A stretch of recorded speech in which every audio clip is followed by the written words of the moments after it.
नमस्कार मित्रमैत्रिणींनो, आपण वाचत आहोत छत्रपती शिवाजी महाराज हे पुस्तक. याचे लेखक आहेत कृष्णराव अर्जुन केळुस्कर. यातील आपण आज भाग 17वा आग्र्यास प्रयाण सन 1666 ते 67 इथून वाचण्यास सुरुवात करूया.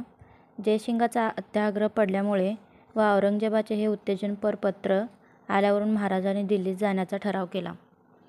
तो त्यांच्या पदरच्या सरदारांना मुळी पसंत वाटला नाही. ते त्यांच्या बेताला अनेक प्रकारे हरकती घेऊ लागले. त्यावर महाराज म्हणाले, आता दिल्लीत जाणे प्राप्तच आहे. तिकडे गेल्याने उत्तरेकडील मुलूक बादशाचे दरबार व आमच्या पूर्वजांची उत्तरेदेशी राज्य केलेली ती स्थाने पाहावयास मिळतील. तिकडील राजपूत राजाच्या व सरदारांच्या ओळखी होतील. तिकडील तीर्थाचे दर्शन घडेल. जयसिंग राजांनी आश्वासन दिले असल्यामुळे भीतीचे काही एक कारण उरले नाही. इतके करूनही एखादा बिकट प्रसंग आला असताना त्यातून आम्ही श्रीच्या कृपेने निभावून येऊ अशी आम्हाला धमक आहे. याप्रमाणे त्यांची हरकत मोडून काढून त्यांनी संभाजीसह दिल्लीत जाण्याचा विचार कायम केला. मग मोरोपंत पेशवे, अण्णाजी दत्तो सुरनीस व निळोसोंदेव मुजुमदार या तिघांस सर्वाध्यक्ष नेमून त्यांनी त्यांच्या स्वाधीन सगळाच राज्यकारभार केला आणि आपल्या सगळ्या सरदारांना व कारभाऱ्यांना त्यांच्यासोबत आज्ञेत वागून मिळवलेले मुलखाचा उत्तम बंदोबस्त करून ठेवायला सांगितले. ते म्हणाले, तिकडे कसाही प्रसंग आला तरी न डगमगता त्यातून हरयुक्तीने आम्ही पार पडून स्वदेशी येऊ. आम्हाला काही दगाफटका झाल्यास तिकडील जयसिंगासारखे राजे आमच्या वतीने भांडण्यास तयार होतील अशी आमची खात्री आहे. आमची चिंता तुम्ही करू नये. आमच्या मातृश्री साहेबांचे समाधान तुम्ही वारंवार करीत जा. त्यांना काही एक उणे पडू देऊ नका. यदाकदाचित आमच्यावर तिकडे अस्मानी सुलतानी गुदरली तरी तुम्ही बिलकुल न घाबरता स्वराज्याचे रक्षण करा व रामराजाच्या नावे राजकारभार चालवा. तुमच्या इमानावर, हुशारीवर, हिमतीवर पूर्ण विश्वास ठेवून सर्व राज्य तुम्हाला निर्वून मी उत्तरेत जात आहे. याप्रमाणे मागील सगळी व्यवस्था लावून महाराजांनी आपल्याबरोबर काही कारकून व 3-4 हजार निवडक मावळे बरोबर नेण्यास तयार केले. मग मातोश्रीचे दर्शन घेऊन तिचे चरण वंदून व तिचा आशीर्वाद घेऊन ते जयसिंगाच्या भेटीस पुन्हा गेले. तेथे त्यांनी त्यास थाटाची मेजवानी देऊन मोठ्या प्रेमाचा निरोप दिला. त्याने आपला मुलगा रामसिंग, जो त्यावेळी औरंगजेबाच्या दरबारी होता, त्याला एक पत्र दिले आणि त्यांची आणखी एक वेळ अशी खातरजमा केली की तुम्ही दिल्लीहून परत येईपर्यंत मी दक्षिणेत राहतो व इकडे तुमच्या ताब्यातील प्रांतास व किल्ल्यांना मोगलाकडून काही एक उपद्रव होणार नाही असा बंदोबस्त ठेवतो. औरंगजेबाने तुमच्याशी काही दगाबाजी केल्यास माझा पुत्र रामसिंग तर तुमचा बचाव करण्यास अवश्य झटेल. इतकेच नव्हे तर तो तुमच्या पित्यर्थ बादशाशी विरोध करण्यास चुकणार नाही व मीही इकडून त्यांची खोड मोडण्यास तयार होईन. शिवाजी महाराज आपल्या भेटीस यावयास निघाल्याचे औरंगजेबास कळले तेव्हा त्यांची व त्यांच्या फौजेची प्रत्येक टप्प्यात चांगली व्यवस्था ठेवण्याविषयी औरंगजेबाने आपल्या ठिकठिकाणच्या महालकार्यास व मोकासदारास ताकीद पत्रे पाठवली. त्यावेळी बादशाने आपला दरबार आग्र्यास नेला असून तेथेच तो राहू लागला होता. यास्तव महाराजांना त्या शहरी जावे लागले. औरंगजेबाने त्यांच्या मुक्कामासाठी एक हवेली ठरवली होती. तीत ते जाऊन राहिले. बादशाने त्यांच्या व त्यांच्याबरोबरच्या लोकांच्या खर्चाची वगैरे तरतूद चांगली ठेवली. परंतु यावेळी शाहिस्तेखानाची बायको तेथे होती. तिने आपल्या मुलाचा व आपल्या नवऱ्याचा सूड उगवण्याचा निश्चय केला व जनानखान्यातील बायकांकडे वशिला लावून शिवाजी महाराज चांगले हाती लागले आहेत तरी त्यांचा नाश करून आपल्या दक्षिणेतील राज्याचा हा मोठा रिपू नाहीसा करण्याची मसलत बादशाला देविली. परंतु ती त्यांच्या दरबाराच्या सरदारांना पसंत पडली नाही. कारण जयसिंग, रामसिंग वगैरे सरदार अशा विश्वासघाताच्या कृतीने बिथरून जाऊन बंड करतील असा त्यांना धाक होता. या त्यांच्या इशाऱ्यामुळे औरंगजेबाने महाराजाचा घात करण्याचा बेत रहित केला. औरंगजेबाच्या वाढदिवसानिमित्त तारीख 12 मे सन 1666 रोजी दरबार भरणार होता. त्या दिवशी महाराजांना भेटीस आणावे असे त्यांनी रामसिंगास फर्माविले.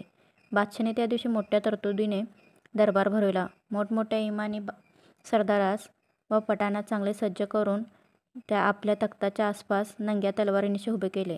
कारण त्याला अशी दहशत होती की शिवाजी सामान्य पुरुष नव्हे, तो केवळ सैतान आहे. प्रसंग पडल्यास तो 20-25 हात उडी मारतो. सदरीलप्रमाणे कडेकोट बंदोबस्त करून त्याने अंगात चिलखत चढविले होते व वरून मजलींचा झगा घातला होता.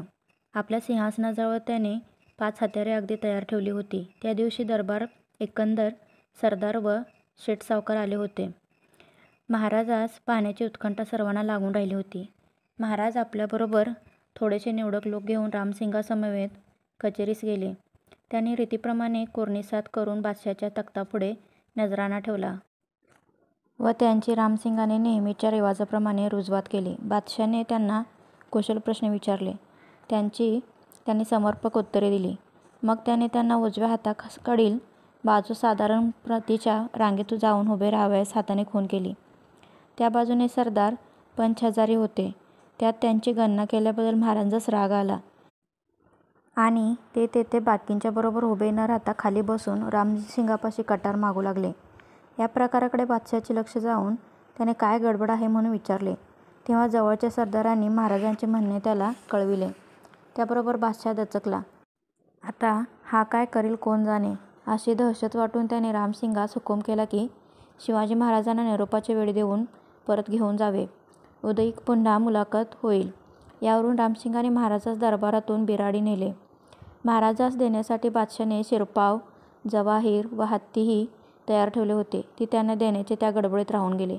यानंतर पुन्हा औरंगजेबाने महाराजास भेट देण्याचे नकारले. त्याचा काय मानस आहे ते समजण्यासाठी महाराजांनी रामसिंगास त्याच्याकडे पाठवले. त्याला त्याने उत्तर दिले ते असे: शिवाजी महाराजास आमच्या पदरी ठेवून त्यांना मोठमोठी कामे सांगावी अशी आमच्या मनात आहे. दक्षिणेतील जहागीर त्यांनी आपल्या पुत्राच्या नावे करून द्यावी. आम्ही त्याला इकडे करोडो रुपयाची नवीन जहागीर करून देऊ. 1,50,000 फौज हाताखाली घेऊन त्याने इकडे मोठ्या कामगिऱ्या कराव्या. त्यांच्यासारख्या शूर, चतुर व कर्तबगार पुरुषांचे चीज या दरबारात चांगले होईल. या जबाबावरून महाराजांच्या लक्षात आले की या कपटी बादशाच्या मनात मला येथून गुंतवून ठेवून माझ्या दक्षिणेतील काटा अजिबात काढून टाकण्याचा इरादा आहे. मग त्याने आपला वकील रघुनाथपंत याला बादशाकडे पाठवून अशी अजिजी केली की अशा परक्या मुलकात राहून परके लोक हाताखाली घेऊन माझ्या हातून बादशाची नाव घेण्यासारखी कामगिरी होणार नाही. तरी मला कराराप्रमाणे जी काय बढती द्यावायची ती देऊन व कामगिरी सांगून परत दक्षिणेत पाठवावे.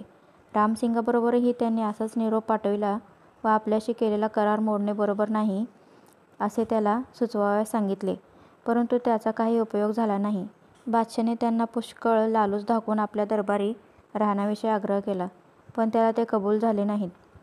हा असा त्यांचा हट्ट पाहून त्यांना जरब दाखवून आपल्या म्हणण्यास अनुकूल करून घेण्याचा घाट बादशाने घातला आणि शहराच्या कोतवाल पोलादखान यास महाराजाच्या हवेलीस 5,000 सवारांशी चौकी देण्याचे फर्माविले.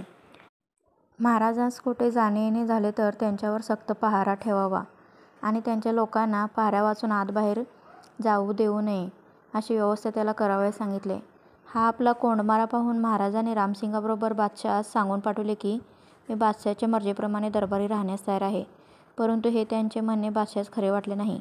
या अटकेतून कसे सुटून जावे हा त्यांना विचार पडला. पण लागलीच त्यांना एक युक्ती सुचून त्याची योजना करण्याचा त्याने निश्चय केला. मग आपल्याबरोबर आलेल्या लोकांना दक्षिणेत पाठवून देण्याची परवानगी मिळवली. ते लोक महाराजास अशा संकटात सोडून जाण्यास तयार होईनात. पण त्यांनी त्यांची अशी समजूत केली की तुम्ही जवळ असल्याने आम्ही सुटून जाण्याची केलेली युक्ती सिद्धीस जाणार नाही. आमच्याविषयी तुम्ही मुळीच काळजी करू नये असे महाराजांनी त्यांना निक्षून सांगितल्यावरून ते निरुपाय होऊन स्वदेशी निघून गेले. महाराजास अटकेत ठेवल्याचे वर्तमान जयसिंगास कळले तेव्हा त्याने बादशाहास पुढील आशयाचे पत्र पाठवले. शिवाजी महाराजांच्या जीवास अपाय झाल्याने परिणाम चांगला होणार नाही. बादशाच्या एका मोठ्या सरदाराने केलेली आणभाग खोटी ठरून आमच्यावर कोणीही कसलाही बाबतीत विश्वास ठेवणार नाहीत. अशाने आमची बेअब्रू होईल. शिवाजी महाराजांचा प्राणघात केला तरी त्यांच्या राज्याचा असा कडेकोट बंदोबस्त आहे की ते आमच्या हाती सहसा येणार नाही आणि त्यांचे शूर सरदार व योद्धे बिथरून जाऊन आम्हाला आतोनात त्रास देतील. आमच्या शत्रूस जाऊन मिळतील व आमची खोड मोडण्यास प्रवृत्त होतील. या अशा इशाऱ्यामुळे औरंगजेबाला महाराजांच्या जीवास धक्का लावण्याचे धैर्य झाले नाही. वर सांगितल्याप्रमाणे आपल्या लोकांना स्वदेशी पाठवून दिल्यावर महाराजांनी बादशाच्या परवानगीने त्या दरबाराच्या सरदारांच्या ओळखी रामसिंगाच्या मदतीने करून घेतल्या. त्यांचे बोलणे चालणे मोहक असल्यामुळे त्या सरदारांचा स्नेह संपादण्यास त्यांना विलंब लागला नाही. नंतर आपण गुरुवारचे व्रत करून मोठा उत्सव करतो असा बहाणा करून त्यानिमित्त आपल्या नवीन दोस्त उमरावाच्या घरी मेवा मिठाई पाठवण्याचा क्रम त्याने आरंभला. मिठाई नेण्यासाठी वेळूचे मोठमोठे 10 पेटारे त्यांनी केले. त्यात मिठाई भरली म्हणजे त्यांना दोऱ्या बांधून मध्ये वासे घालून 2-2 माणसांना ते न्यावे लागेत. हे पेटारे जाऊ लागले म्हणजे चौक्यावरचे शिपाई ते उघडावयास लावून तपासत व पुढे जाऊन देत. हा क्रम दर गुरुवारी चालू ठेवल्यामुळे पुढे पुढे पहारेकरी सगळेच पेटारे उघडून न पाहता 1-2 पाहून सोडून देत. शिवाय या चौक्यावरील लोकांना वेळोवेळी इनामे देऊन महाराजांनी खुश ठेवले होते. याप्रमाणे त्या चौकीवाल्यांच्या मनातला संशय घालवण्याचा प्रयत्न केल्यामुळे ते अंमळ गाफील राहू लागले आणि आता आपली सुटून जाण्याची युक्ती सिद्धीस जाण्याचा दृढ संभव दिसू लागला. असे पाहून त्यांनी आपल्याजवळ जे थोडेसे लोक होते त्यांनाही एकामागून एक स्वदेशी पाठवून दिले व त्यास तेथून जाऊन अमुक ठिकाणी आपली वाट पाहत राहावे असे सांगितले. शेवटी हिरोजी फर्जंद व दुसरे 1-2 हुजरे खेरीज करून महाराजांपाशी कोणीही राहिले नाहीत. यानंतर त्यांनी आपले आजारी असल्याचे मिश करून आपल्याजवळ कोणी येऊन आपणास त्रास देऊ नये असे सांगितले. असा गैरराबता राखून त्यांनी आणखी थोडे दिवस काढले व त्यानंतर प्रकृतीस आराम पडत चालला आहे असे सांगून ते आपल्या मित्रांना व आमीर उमरावांना खुशाली दाखल मिठाईचे पेटारे एकसारखे पाठवू लागले. गोरगरिबांना दानधर्म करू लागले व मशिदीतील फकीरांना खैरात करण्याकरता मेवा मिठाईचे पेटारे भरून पाठवू लागले. मग एके दिवशी संध्याकाळी काही पेटारे मिठाईने भरून एका पेटाऱ्यात आपण बसले व दुसऱ्यात संभाजीस बसवले आणि सगळे पेटारे चौक्यावरून चालविले. शिपायांनी नित्याच्या परिपाठाप्रमाणे 1-2 पेटारे उघडून पाहून सगळे पेटारे बिनदिक्कत जाऊ दिले. या युक्तीने महाराज शहराबाहेर पडून आपल्या लोकांना जाऊन मिळाले. इकडे महाराजांचा नोकर हिरोजी फर्जंद महाराजांचा पेहराव घालून व बोटात महाराजांच्या अंगठ्या चढवून त्यांच्या बिछाण्यावर निजून राहिला. त्याने आपले सगळे अंग पांघरून आणि झाकून घेऊन अंगठी घातलेले हात तेवढा उघडा ठेवला व जवळ एका मुलास पाय चेपावयास बसवले. अशी त्याने सगळी रात्र काढली व दिवस बराच वर आला तरी तो उठला नाही. महाराजांच्या खोलीचा दरवाजा अजून उघडत नाही असे पाहून पेहरेवाले खिडकी उघडी होती तिच्यापाशी येऊन महाराज अजून का उठत नाहीत असे विचारू लागले. त्या मुलास शिकवून ठेवल्याप्रमाणे त्याने उत्तर दिले की महाराजांची तब्येत रात्रीपासून अंमळ अधिक बिघडली आहे. हे ऐकून पेहरेकरी तेथून निमूटपणे निघून गेले. मग काही वेळाने हिरोजी उठून आपला पोशाख करून त्या मुलासह बाहेर पडला आणि औषध आणावयाच्या जाण्याच्या मिशाने तो लगबगीने पार निघून गेला. जाताना तो रामसिंगास भेटून महाराज अटकेतून सुखरूप पार पडल्याचे सांगून स्वदेशी चालता झाला. इकडे महाराज शहराबाहेर पडल्यावर दूर एका ठिकाणी त्यांच्यासाठी घोडा तयार ठेवला होता. त्यावर संभाजीसह बसून ते आपले कारकून वगैरे ज्या गावी वाट पाहत होते त्यात जाऊन मिळाले. मग त्यातले थोडेसे लोक त्यांनी आपल्याजवळ ठेवून बाकीच्यांना वेश पालटून स्वदेशी निरनिराळ्या वाटाने जाण्यास सांगितले. महाराज व बरोबरचे लोक गोसाव्याचा वेश धारण करून तीर्थाटन करीत करीत स्वदेशी गेले. ते सरळ वाटेने गेले नाहीत. जाताना मथुरेस मोरोपंत पिंगळ्याचे 3 मेहुणे भेटले. त्यांची नावे कृष्णाजी पंत, काशीपंत व विसाजी पंत अशी होती. त्यांना महाराजांनी आपले सगळे वृत्त सांगून संभाजीला त्यांच्या घरी ठेवून दिले आणि त्यांना सांगितले की आम्ही स्वदेशास गेल्यावर तुम्हाला पत्र पाठवू तेव्हा तुम्ही संभाजीस घेऊन आपल्या सगळ्या कुटुंबासह आमच्याकडे यावे. इकडे महाराज पळून गेल्याची वार्ता कळताच औरंगजेबाने त्याच्या शोधार्थ 4ही दिशांना घोडेस्वार रवाना केले आणि सर्व तालुकदारांना व सुभेदारांना पत्रे पाठवून महाराजांच्या पाळतीवर राहण्यास सांगितले आणि ते सापडताच त्यांना आमच्या दरबारी यावे असे त्यास फर्मावले. त्यांच्या शोधास पाठवलेले स्वार निराश होऊन परत आले तेव्हा बादशास मोठे दुःख वाटले आणि त्याला असा वहीम आला की महाराज शहरातच कुठेतरी दडून राहिले असून आपला घात करण्याची संधी पाहत असावे. या संशयामुळे त्याला रात्रंदिवस अस्वस्थता व धाक वाटू लागला. त्याला रात्रीची झोप येईना. महाराजांनीही जी कपटयुक्ती योजली ती रामसिंगाच्या मदतीने व मसलतीने योजली असावी असा त्याला पक्का वहीम येऊन त्याने त्याची मनसब काढून घेतली व त्याला दरबार बंद केला. हे वर्तमान जयसिंगाला कळले तेव्हा त्याने पत्र लिहून बादशाची याबाबतीत बरीच कानउघाडणी केली व आपल्यावर किंवा आपल्या पुत्रावर वहीम घेण्यात मुळीच अर्थ नाही. हा सगळा प्रकार आपल्या कपटबुद्धीमुळे झाला असे त्याला निक्षून सांगितले. वर सांगितल्याप्रमाणे महाराज गोसाव्याच्या वेशाने तीर्थाटन करीत विजापूरवरून उत्तरेकडे वळून रायगडवर त्याच वेशाने दाखल झाले.